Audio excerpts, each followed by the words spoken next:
Hey, J.J. Abrams. I heard you're making a new Star Wars movie. And not only is it a sequel to the most beloved trilogy of all time, it's also the sequel to my all-time favorite movie, Return of the Jedi. So, no pressure.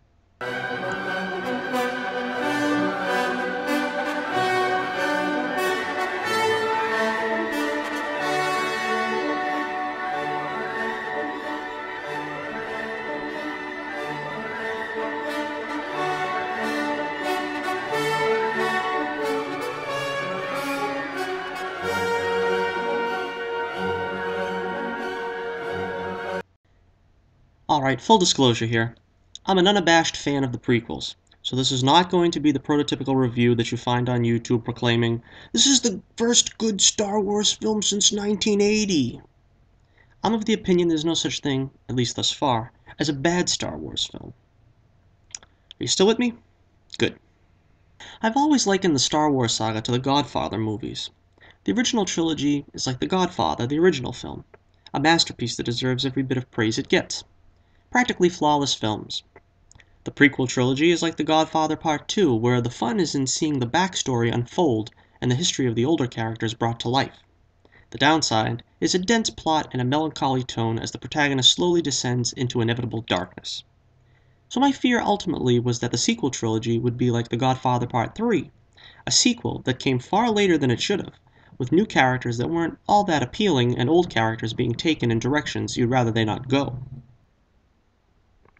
A lot of people have already made the criticism that this film is simply a rehash of certain concepts from A New Hope and Empire Strikes Back, and that's a fair criticism.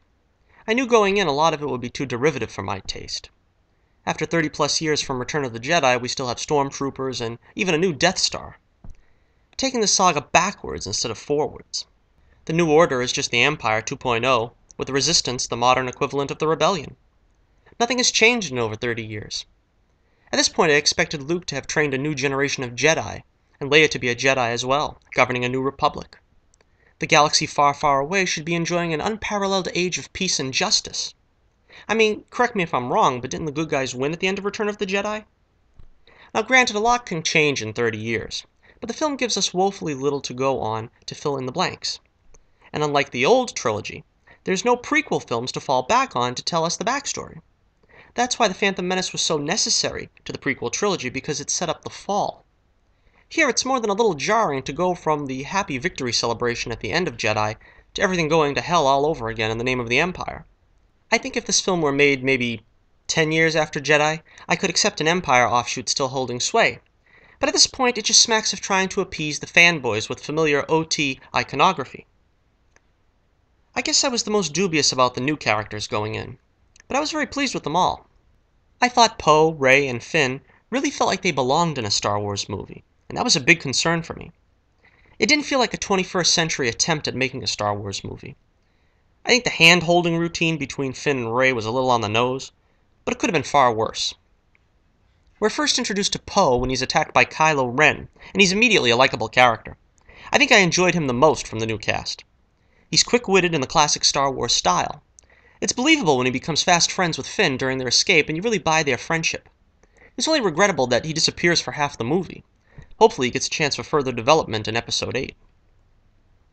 Finn is sort of the everyman character, thrust into the saga without much to go on. He begins as a stormtrooper, and, for reasons unexplained, develops a conscience. His journey probably mostly closely resembles Han's in A New Hope, but where Han was only out for himself, Finn only wants to get away from the New Order as his main objective before being caught up with the Resistance. Rey is a scavenger that apparently was left on Jakku as a child by someone, whom she believes at any rate will return for her someday. A lot of people criticize how easily she seems to use the Force with no training.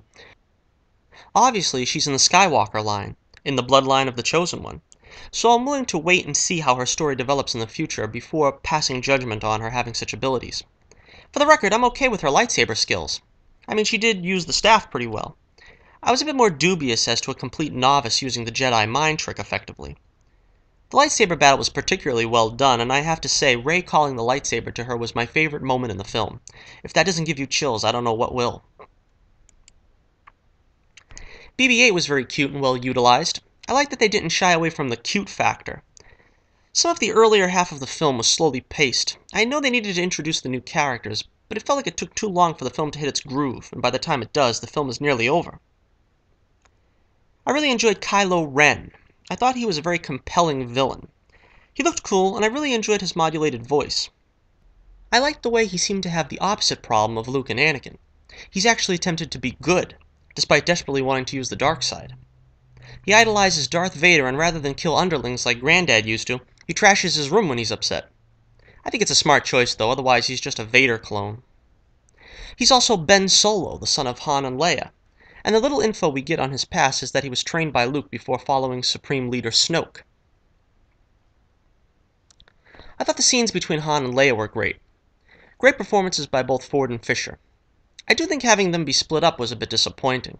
Taking Han backwards, as it were, from responsible leader back to smuggler, pretty much undoes most of his character arc from the original trilogy. I kind of figured Han would be the first death in the sequel trilogy. Ford had expressed wanting Solo to be killed off as far back as Return of the Jedi, and I felt his death was appropriately moving.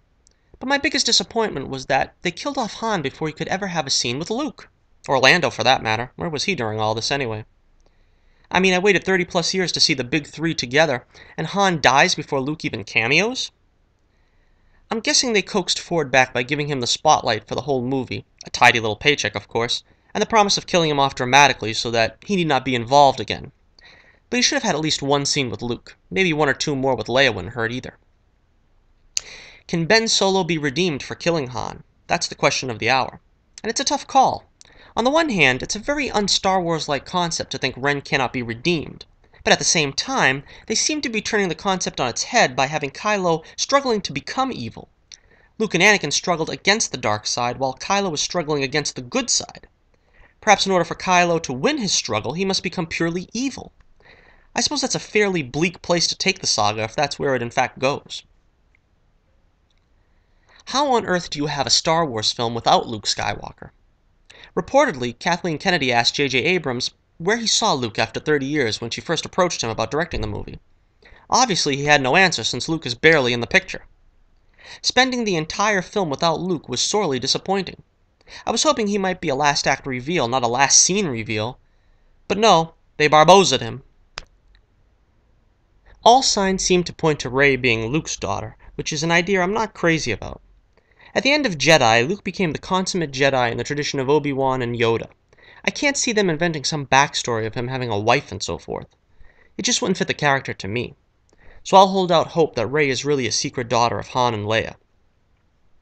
In the same way, 3PO and especially R2-D2 are a little more than cameos. Again, I was led to believe 3PO and R2 were going to be the one constant throughout the saga. While the prequels mostly focused on one or the other, Phantom Menace focusing on R2, Attack of the Clones focusing on 3PO, and Revenge of the Sith focusing on R2, I'd hoped that we'd gone back to them as they were in the original trilogy, but R2 is asleep the entire time. 3PO gets off a few good lines to Han, who was probably his second best straight man, but mostly they're relegated to the background. For a film that boasted their use of practical effects, they really ought to have paid more attention to the CGI. I thought the CGI characters were pretty lousy. Snoke was visually unimpressive to say the least. I truly hope he's not 30 feet tall as he was in that hologram. Snoke reminded me of those aliens from Kingdom of the Crystal Skull. That guy that served Rey rations or whatever looked as bad as the pod race announcer in The Phantom Menace. Lupita Nyong'o's character Maz Kanata was probably the most decent looking, but even there it was nothing special. Just looked like an overripe peach with glasses. It made me long for the more ambitious character designs from the prequels like Watto or General Grievous. I was pleased to see the cameos of Nine Numb and Admiral Akbar, and played by the original performers to boot. I hope they return in the future. I thought John Williams delivered yet again. I don't think there was anything as memorable as the Imperial March or Duel of the Fates, but it still felt very much like a classic Williams Star Wars score. A lot of exposition seems to be saved for the sequels. We get no real background on Snoke, and Anakin/Luke's lightsaber retrieval is completely glossed over. Kylo Ren's unique lightsaber isn't given any context. They never really addressed the title's question either. Why does the Force awaken? Why was it asleep for so long? What caused it to sleep in the first place? The lack of Jedi in the film makes these questions unanswerable. Tune in next time. It's somewhat derivative and fairly rough around the edges, but it's still a fun and worthy addition to the saga. Seeing Han and Chewie together again in action, for the last time, is truly a moving experience. I'm giving The Force Awakens 4 out of 5 stars. Where does the film place among the saga? Having only seen it once as of now, I think I enjoyed it somewhat more than my traditionally least favorite Star Wars film, which is Attack of the Clones. So I'd rank them Return of the Jedi first, The Empire Strikes Back second, A New Hope third, Revenge of the Sith fourth, The Phantom Menace fifth, The Force Awakens sixth, and Attack of the Clones seventh. Well, this is Johnnie Torch reminding you once again, keep the flame burning brightly, and the Force will be with you, always.